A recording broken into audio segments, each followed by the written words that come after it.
दिल्ली का एक गोपनीय कमरा। तारीख थी 7 मई 2025। घड़ी में रात के 1 बज रहे थे। प्रधानमंत्री नरेंद्र मोदी के सामने तीनों सेना प्रमुख बैठे थे। कमरे में सन्नाटा था, लेकिन यह सन्नाटा किसी तूफान से पहले का था। प्रधानमंत्री ने एक ही बात कही, यह समय बदला लेने का है। और ठीक उसी पल अंबाला एयरबेस से रफाल जेट्स के इंजन की दहाड़ ने रात के सन्नाटे को चीर दिया। ये शुरुआत थी ऑपरेशन सिंदूर की, वो ऑपरेशन जिसने पाकिस्तान को उसकी ही भाषा में जवाब दिया। लेकिन आखिर नौबत यहाँ तक आई कैसे? कहानी शुरू होती है 15 दिन पहले, 22 अप्रैल की वो दोपहर। कश्मीर की बैसन वैली, जिसे मिनी स्विट्जरलैंड कहा जाता है, पर्यटकों की हंसी से गूंज रही थी। किसी को अंदाजा नहीं था कि मौत उनके कितने करीब खड़ी है। अचानक जंगल के घने पेड़ों के बीच से 3 साए बाहर निकले। ये इंसान नहीं, दरिंदे थे।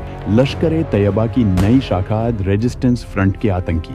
उनके हाथों में अमेरिकन M4 कार्बाइन राइफलें थीं। उन्होंने वहां मौजूद पर्यटकों को एक लाइन में खड़ा कर दिया। मंजर इतना खौफनाक था कि वहां मौजूद परिंदे भी खामोश हो गए। आतंकियों ने लोगों के आधार कार्ड चेक करना शुरू किया। कलाई पर बंधे कलावे और माथे के तिलक उनकी मौत का परवाना बन गए। जो हिंदू था उसे अलग किया गया और फिर गोलियों की तड़ाहट ने वादी को दहला दिया। 26 लाशें, 26 परिवार उजड़ गए। इसमें एक हमारा कश्मीरी भाई आदिल भी था, जिसने इन आतंकियों को रोकने की कोशिश की थी। यह हमला सिर्फ उन 26 लोगों पर नहीं था, यह भारत की आत्मा पर वार था। यह 1990 के दशक की याद दिलाने वाला एक सिलेक्टिव जेनोसाइड था। पूरा देश सन्न था। हर घर में, हर न्यूज चैनल पर, सोशल मीडिया पर सिर्फ एक ही सवाल था, निंदा कब तक? आखिर कब तक हम खून के आंसू रोएंगे? भारत का गुस्सा 7वें आसमान पर था। प्रधानमंत्री मोदी ने अपना सऊदी अरब का दौरा बीच में ही रद्द कर दिया। दिल्ली लौटते ही वॉर रूम एक्टिव हो गया। NSA अजीत डोभाल ने साफ कर दिया था, इस बार हम डोजियर नहीं सौंपेंगे, इस बार हम दर्द देंगे। सबसे पहले भारत ने कूटनीतिक मिसाइल दागी।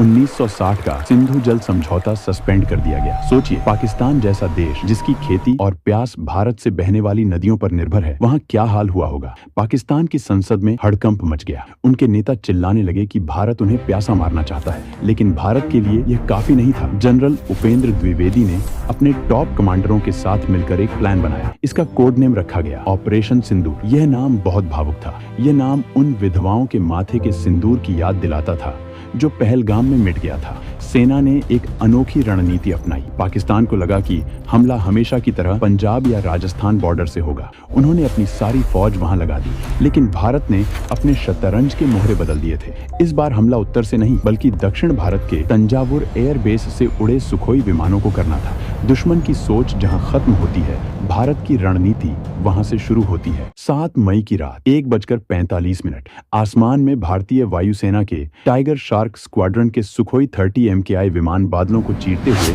आगे बढ़ रहे थे। उनकी विंग्स के नीचे लटकी थी ब्रह्मोस सुपरसोनिक क्रूज मिसाइल, दुनिया की सबसे तेज और घातक मिसाइल। पाकिस्तान के रडार स्क्रीन पर अभी सन्नाटा था। हमारे इलेक्ट्रॉनिक वॉरफेयर विमानों ने उनके रडार्स को जैम कर दिया था। उनकी स्क्रीन पर सिर्फ स्टैटिक नॉइज थी। सुखोई विमानों ने बॉर्डर से 50 किलोमीटर पीछे रहकर ही मिसाइलें छोड़ दी।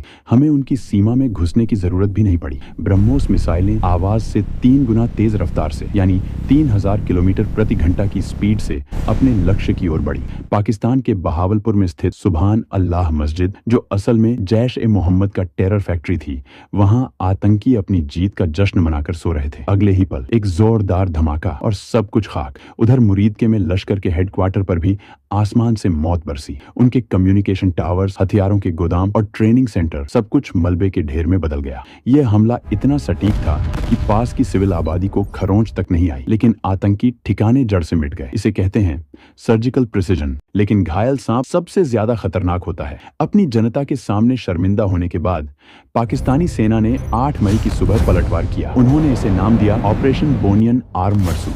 पाकिस्तान ने अपने F-16 और JF-17 थंडर जेट्स को भारत की तरफ भेजा। उनका निशाना था पठानकोट और अंबाला एयरबेस। लेकिन वो भूल गए थे कि भारत के पास अब S-400 एयर डिफेंस सिस्टम है। जैसे ही पाकिस्तानी जेट्स ने सीमा के करीब आने की कोशिश की, हमारे रडार्स ने उन्हें 400 किलोमीटर दूर से ही लॉक कर लिया। S-400 की मिसाइलें काल बनकर उड़ी। आसमान में अब तक की सबसे भीषण डॉग फाइट शुरू हो गई।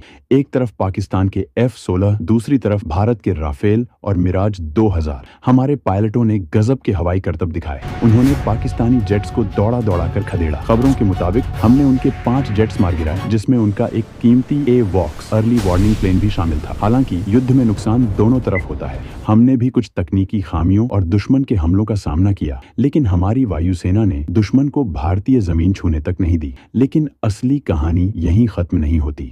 ऑपरेशन सिंदूर का असर सिर्फ आसमान तक सीमित नहीं था, उसकी लपटें पाकिस्तान की जमीन के अंदर तक पहुंची। भारत की जवाबी कार्रवाई में पाकिस्तान के 4 फॉरवर्ड एयरबेस सरगोधा, मुरीद, स्कार्दू और जैकबाबाद को भारी नुकसान पहुंचा।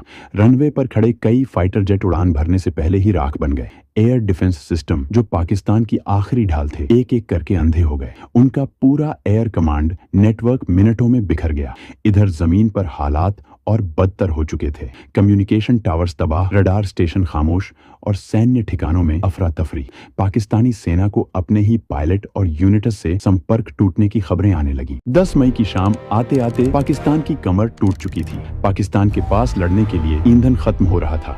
अंतर्राष्ट्रीय स्तर पर कोई देश उनकी मदद को नहीं आया। भारत ने साफ कह दिया था, जो हमारे बीच आएगा वो हमारा दुश्मन माना जाएगा। हारकर पाकिस्तान के DGMO ने हॉटलाइन पर कॉल किया। उनकी आवाज में वो अकड़ नहीं थी। उन्होंने सीज फायर की गुहार लगाई। भारत ने युद्ध रोका, क्योंकि हमारा मकसद जमीन कब्जाना नहीं, आतंक को कुचलना था। ऑपरेशन सिंदूर कामयाब रहा। 9 बड़े आतंकी कैंप तबाह और दुश्मन की वायुसेना अपाहिज। लेकिन दोस्तों, कहानी यहाँ खत्म नहीं होती। ऑपरेशन सिंदूर तो बस एक शुरुआत थी। पहलगाम के वो 3 शैतान, सुलेमान शाह, हमजा और जिब्रान, अभी भी कश्मीर के जंगलों में बिलों में छुपे बैठे हैं। उन्हें लग रहा है कि तूफान गुजर गया, लेकिन उन्हें नहीं पता कि भारतीय सेना की स्पेशल फोर्सेज ने उनके लिए एक अलग ही नर्क तैयार कर रखा है। वो मिशन जो अंधेरे में होगा, खामोशी से होगा, और जिसका नाम है ऑपरेशन महादेव। आखिर कैसे ढूंढा गया उन्हें, ये हम देखेंगे अगले एपिसोड में। अगर इस कहानी ने आपके रोंगटे खड़े कर दिए हैं तो वीडियो को लाइक करें और कमेंट में भारतीय सेना के बारे में लिखें।